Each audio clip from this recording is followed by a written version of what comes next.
Hi, it's Tanya from My Fork Gang Life, and today I am in the kitchen and I am using my air fryer to make meatballs. Now, I love making meatballs from scratch because they are so quick and easy to make, and I love the fact that you can just pop them in the freezer if you need to, save them for a freezer day, I guess. What I like to do is I like to make a bigger batch. I usually make half of them fresh, and then I also like to sit them in the freezer for another day. The great thing about using the air fryer is that your meat will stay crispy on the outside and juicy on the inside.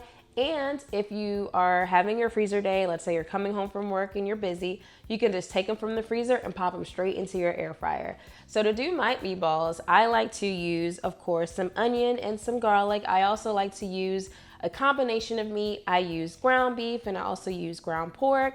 I also add some other ingredients to the mixture, which are some eggs, some breadcrumbs, a little bit of Italian seasoning, some parsley, some salt and pepper, and some Worcestershire sauce. So to get started, I'm going to start by prepping my ingredients, by prepping my onion and my garlic cloves.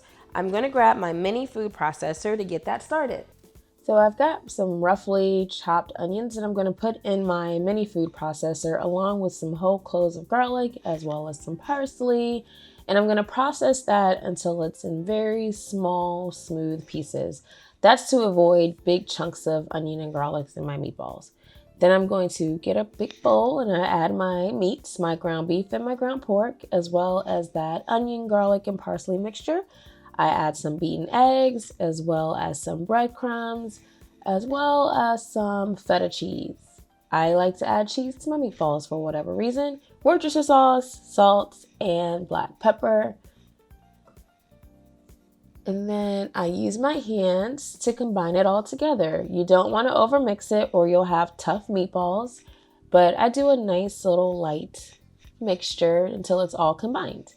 Then I grab a little bit of a handful of meat and I roll it up into a meatball. It's easy as that.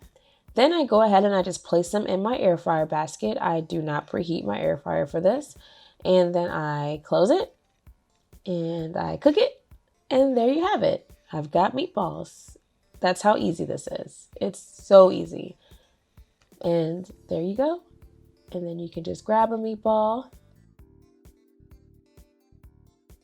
And there you have it, quick, easy, and delicious meatballs made in your air fryer. Again, this recipe makes a lot of meatballs. So of course, go ahead, you can make them in your air fryer after you freshly made them, and then just go ahead and freeze the rest.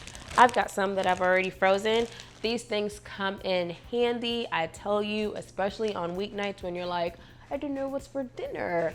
All you gotta do is throw some marinara sauce on them. You can have spaghetti and meatballs. You can have meatball subs. You can eat them as is, as an appetizer. The possibilities are endless. I have some information on how you can freeze these in the post. So go ahead and head over to the blog post and get all the information. And there you have it. Until the next time, bye.